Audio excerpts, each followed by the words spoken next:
नाशिक खबर न्यूज, जनतेचे हक्काचे व्यासपीठ। नाशिक महानगरपालिकेच्या महासभेत येऊ घातलेल्या कुंभमेळ्याच्या पार्श्वभूमीवर विविध नगरसेवकांनी आपली मते मांडली। कुंभमेळ्यासाठी देश विदेशातून मोठ्या संख्येने भाविक नाशिकमध्ये येणार असल्याने त्यांना कोणत्याही प्रकारची अडचण भासू नये यासाठी प्रशासनाने ठोस आणि तातडीची पावले उचलावीत अशी मागणी नगरसेवकांनी केली। महासभेत बोलताना नगरसेवकांनी शहरातील रस्त्यांची दुरवस्था, ठिकठिकाणी खोदकाम करून ठेवलेले खड्डे तसेच अपूर्ण विकास कामांबाबत नाराजी व्यक्त केली।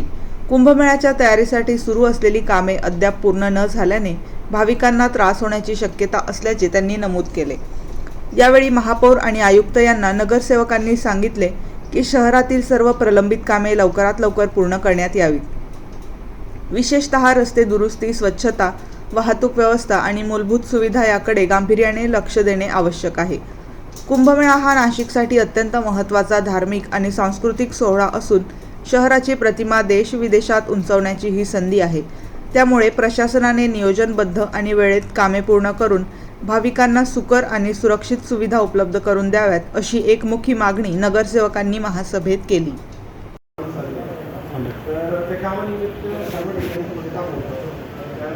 पाईपलाईन्स फुटतात, काही लाईट फुटतात, ड्रेनेजची लाईन फुटतात आणि मग ते रिपेअर करायला 2-4 दिवस जातात।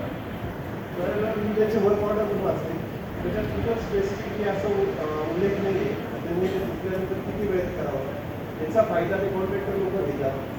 आणि जर कोणी लोकप्रतिनिधी किंवा कोणी तिथं विचारणा करायला गेलं त्यांना तर तेवढं उंच उत्तर देतात। मग याच्यातलं काय होतं, वाद निर्माण होतो आणि ते लोक त्या कंप्लेंट्स प्रशासनाकडे करतात, प्रशासन पुढं त्याचं फॉलो घेतात आणि त्याचे आमचे जे लोकप्रतिनिधी त्याच्यावरती असे लोक करतात। तर या सभागृहाच्या माध्यमातून मला आपल्याला विनंती करायची आहे की त्यांना काहीतरी क्रायटेरिया म्हणजे टाईम लिमिट आपण सेट करून द्यावं, तर जेणेकरून ते ब्रेकेज झाल्यानंतर त्याचा रिपेअरिंग त्यांनी तेवढ्या वेळात केलंच पाहिजे। नाही केलं तर प्रशासनाकडनं किंवा आपल्या माध्यमातून त्यांना एक काहीतरी दंड झाला पाहिजे किंवा काहीतरी समज दिली पाहिजे। काय होतं, आम्ही जेव्हा वेळेस ते चूक होती आम्हाला प्रभागातील लोकांचे फोन येतात, आता त्यांना माहिती नाही कॉन्ट्रॅक्टर कोण आहे, काम कोण करते, काय करते, शेवटी आम्हाला हे करतात। तर तो काम पण आम्हाला होतो, त्याच्यातलं माणसं आमचे लोकप्रतिनिधी फर्स्टेट पण होतात बऱ्याचदा, सकाळी 6 पासून कॉन्ट्रॅक्ट होतात, रात्री 12 पर्यंत कॉल चालू राहतात। तर यातनं आपण मार्ग काढावा आणि आम्हाला न्याय द्यावा। जेव्हा तिथे चेअरच्या पंक्तीवर सगळे नगरसेवक आणि अधिकारी गेले होते तेव्हा तिथे असं ठरलेलं होतं, आयुक्त मॅडम आता नाही येत पण त्यांना कृपया आपण हा विषय माहिती करून द्यावा।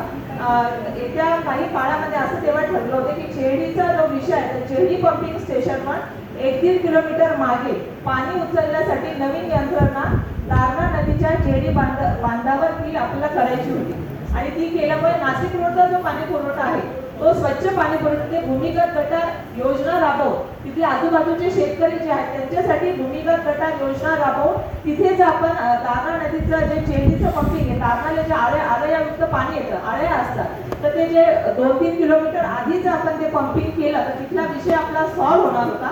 त्यामुळे हा विषय डीपीआर करून हा अमृत 2 मध्ये घेणार किंवा अमृत 1 मध्ये घ्यावा असा प्रस्ताव सुद्धा दिलेला आहे। 35 ते 40 कोटी रुपये निधी त्याला लागणार होता। त्यामुळे आता शहरामध्ये काम सुरू आहे आणि पुढच्या 2.5 वर्षांनी सिंहस्थाची खूप कामं झाल्यामुळे मला माहिती खूप मोठ्या प्रमाणात शहरामध्ये कामं होणार नाही। त्यामुळे आता आपल्याकडे तो आपल्याला एक चांगली संधी उपलब्ध झालेली आहे आणि आपण जर स्वागत करणार असू तर स्वच्छ आणि सुंदर नाशिकसाठी ही अतिशय दुर्दैवी गोष्ट असणार आहे।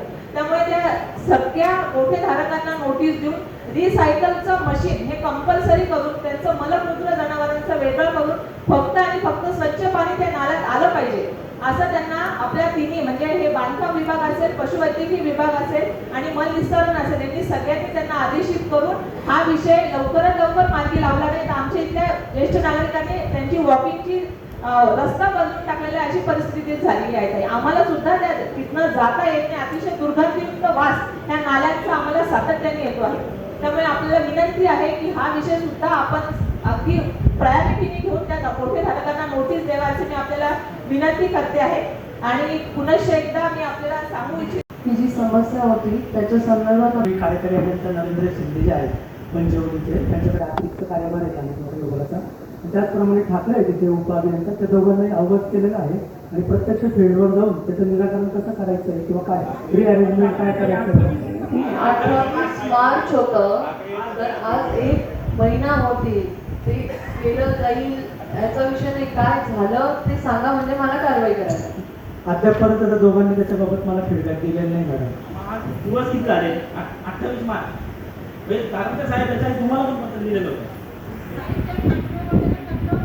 आणि ताई तुम्ही म्हणता टँकर चालू आहे, आम्हाला माहिती नाही, प्रभागात टँकर चालू आहे. बरोबर. आता तुम्ही एवढं वारंवार सूचना करून देखील जर काम होत नसेल तर याच्यात आपण समजायचं काय नेमकं? आम्ही प्रभागात टँकर चालू आहे म्हटलं, आम्हाला माहिती नाही टँकर. जे संबंधित कॉन्ट्रॅक्टर जो कोणी व्यक्ती आता त्या आम्हाला काही त्याबद्दल माहिती नाही कोण आहे, तो का फोन केला आम्हाला, का प्रश्न विचारला, हे काय आम्हाला समजलं नाही. याचं उत्तर पण आम्हाला त्याचं दिलं पाहिजे, कारण याच्यात बदनामी व्हायची, आमची बदनामी झालेली त्याच्यात. आता काही दोष नसताना मी जागेवर उपलब्ध देखील नव्हतो त्यावेळी. आणि म्हणजे मग त्याच्यात याच्यात काय या समजायचं? विषयामध्ये हेमंत भाऊ तुम्ही बोलला, तुम्हाला बोलायचं आहे. तुमचा आवाज होता ऑडिओमध्ये. हेमंत भाऊकडे जा. महापौर मॅडम, माझा एवढा तुषार जगताप हा कोण आहे आम्हाला फोन करून सांगतोय, तर माझं काम तर नक्की आहे पुढं आपल्याकडे काय? प्रशासनाने सांगा, तुषार जगताप आपले कॉन्ट्रॅक्टर आहेत का? या वर्क ऑर्डर मध्ये कोणाला कॉन्ट्रॅक्ट दिलं होतं? मान्य महापौर मान्य शिवा आहे, ज्या मक्तेदाराला आपण ते वर्गावर दिली त्याला ते काम करायचं आहे. शिवा आहे कॉन्ट्रॅक्टर आहे. शिवा हारे. शिवहरी. ओके. मग याचा मुलगा यांनी आमच्याबद्दलची कंप्लेंट केली आयुक्त मॅडमकडं, तर ते हुशार शिकलेले, त्यांनी विचारायच्या 4 गोष्टी. आता फक्त कोणी काय सांगतंय राजकारण करतं त्याच्यात करायचं ना. आपण हा तुषार जगताप कोण आहे त्याच्यावर पहिला कारवाई करा. प्रियंका ताई बोला. हेमंतांना तुम्ही बसा, प्रियंका ताई बोलते.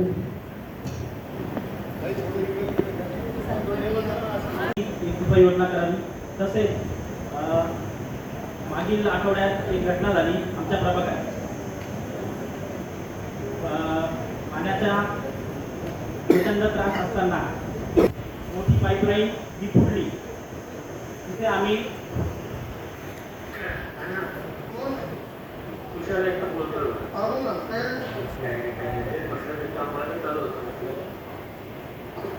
काम तुझं चालू आहे का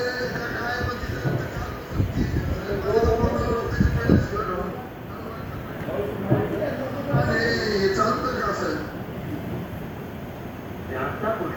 नाही यार, आता 4:30चे दुखले अजून नाही, मी तिथेच अजून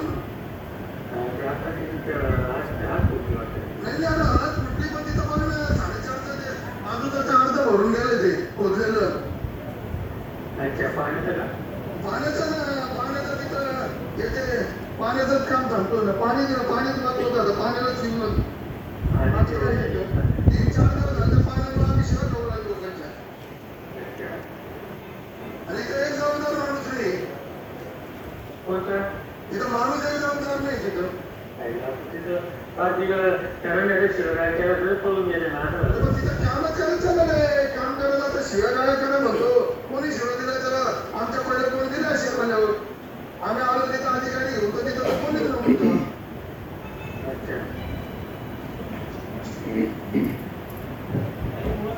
आता ताई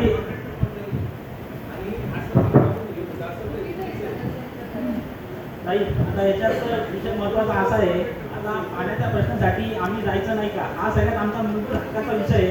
हा आमच्या 5 लोकांचं नावं आले की काय घटना घडायची घडून गेली, त्याच्यावर प्रशासनाने पण प्रेस नोट काढून सगळ्या गोष्टी सारव झालेली. पण याच्यात आमच्या ज्या ठीक आहे, ज्यांच्या पेपरला नाव आले त्यांचे ठीक आहे, पण सगळ्यांचं म्हणजे 122 लोकांचा हा विषय. मग तुम्ही आम्हाला जसं सांगून द्या का आम्ही तिथे जायला नाही पाहिजे, अशा घटना सगळ्या आम्ही केलं नाही पाहिजे, लोकांचे प्रश्न मांडले पण नाही पाहिजे.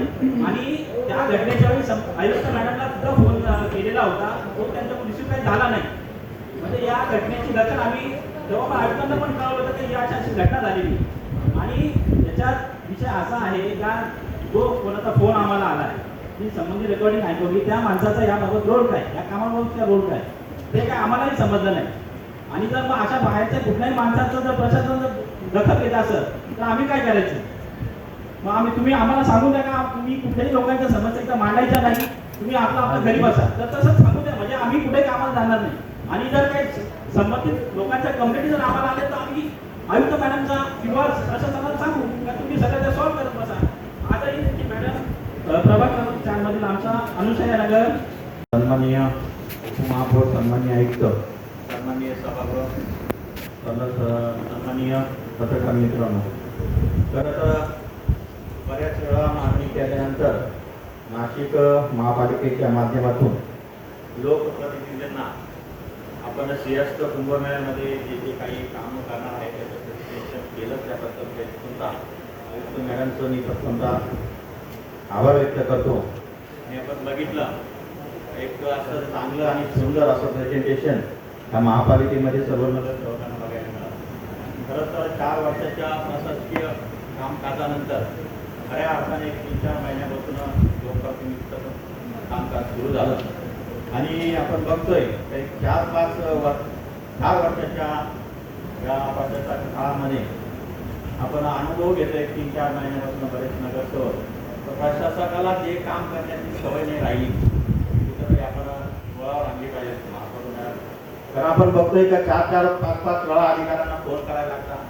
कुठल्याही प्रकारचं नाशिक शहरामध्ये काम करण्याची पद्धत राहिलेली नाही. आपण ज्यावेळेस 20-20, 25-25 वर्षापासून बाबूजी असेल, आम्ही असेल, शाहू महाराज असेल, 20-20, 25-25 वर्षापासून याच कालाप्रमाणे आहे. आणि त्यावेळेस अशा पद्धतीने कामकाज होत नव्हतं. ते 4 वर्षाचा कार्यकाळ जो होता अतिशय कठीण कार्यकाळ या लोकप्रतिनिधींना समोर जावं लागतं. आपण एक चांगलं प्रेझेंटेशन या ठिकाणी केलं. त्यात 15,000 कोटीचा आपण प्रस्ताव शासनाला दिला होता आणि त्यात 1200 कोटीच्या आसपास आपल्याला कामाची मंजुरी मिळाली. त्या माध्यमातून एक चांगलं काम या शहरात सुरू झालंय. पण आपण बघतोय कोण कामं करतं, काय काम चालू आहे, हे कुठल्या पद्धतीचं काम लोकप्रतिनिधीला समजत नाही. आणि कुठंतरी आमचे नगरसेवक त्या ठिकाणी 4 दिवसाचं 2 दिवसाचा आपण गेट डाऊन घेतला होता आणि आपलं पाणी पुरवठ्याचं काम लिकेज बंद करण्यासाठी. तर 4 दिवस 2 दिवसाचे 4 दिवस लोटले तरी आपल्याला हा नाशिक शहराचा तिथं म्हणतो आजपर्यंत पाणी पुरवठा सुरळीत झालेला नाही. कारण करता येईल वारंवार मी पण आपल्याला बऱ्याच 4 म्हणजे अजूनही पाणी पुरवठा आपल्याला सुरळीत झाला नाही. मग आपण काय लिकेजेस काढले, कुठल्या पद्धतीने लिकेज निघाले आणि काय नाशिक शहरात पाणी पुरवठ्याची परिस्थिती असतात ही आपण खरं आपण तपासली पाहिजे. आपण कुठले लिकेजेस काढला. आता माझ्या प्रभागात पण बाबूजी आपल्या प्रभागात पण राम मंदिर असेल, शेरी चौक असेल, सुधीर लेन असेल, त्या भागात पाणी पुरवठा नाही. फार कमी दाबाने पाणी पुरवठा राहतो. त्याच पद्धतीने प्रभाग क्रमांक 4 मध्ये असेल, आपलं 4 मध्ये 3 मध्ये नेहमी प्रॉब्लेम म्हणजे आता तो 4 वर्षाचा प्रॉब्लेम. आपलं प्रिपरेशन प्लॅन जो सोडला आहे त्याची डेडलाईन स्मार्ट सिटी आपण एप्रिलपर्यंत एप्रिलपर्यंत तो आपला प्रिपरेशन प्लॅन पूर्ण होईल आणि पूर्ण पाणी पुरवठा आज सुरळीत होईल. पण त्यांना परत जे आहे पोलीस साहेब त्यांना विचारलं तर कुठल्याही पद्धतीचं अजून त्यांच्याकडं अजून 2-3 महिने प्रिपरेशन प्लॅन होणार नाही असं त्यांनी सांगितलं. आपला एकदा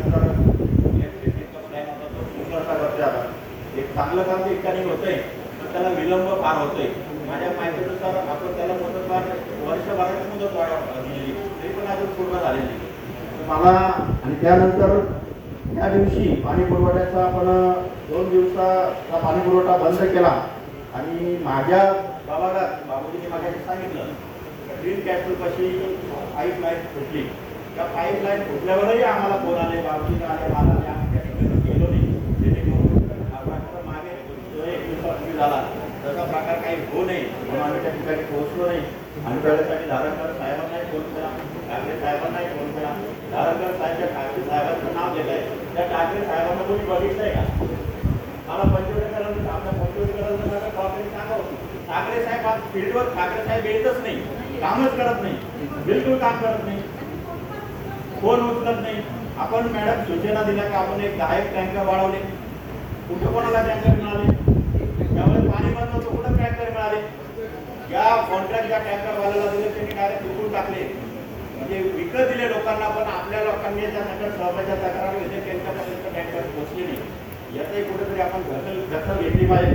आणि आमच्या हेमंतांनाही जेव्हा पाईपलाईन तुटली, हेमंतांना असतील, आमचे सागर लांबखेडे असतील, हिरे हेमंत हिरे शंकर हिरे असतील किंवा दिगंबर धुमाळ असो, पक्ष कुठलाही असो, ही बदनामी जी केली नाही पूर्ण सभागृहाची त्या कॉन्टॅक्टमध्ये केली. हे पूर्ण सभागृहाची बदनामी झाली. कुठंतरी 4-5 नगरसेवकांना मुद्दामून त्या प्राधिकारांनी हटवायचं आणि ही सर्व छापरा इतर नगरसेवकांना द्यायची, ही चुकीची दिशाभूल या सभागृहाची या ठिकाणी त्या कॉन्ट्रॅक्टरनी केली. मी तर पहिले म्हणतो त्या कॉन्ट्रॅक्टरवर ज्यांनी तक्रार केली त्यांच्यावर गुन्हा दाखल झाला पाहिजे, त्यांच्यावर फौजदारीचा गुन्हा दाखल झाला पाहिजे. ही त्यांची बदनामी नाही, ही आमच्या सर्वांची बदनामी. माझ्या लक्षात येत नव्हतं. नेमक्याच निवडणुका झालेल्या होत्या आणि माझ्याबरोबर माझे तिन्ही सहकारी हे पहिल्यांदा निवडून आलेले, ते नवीन.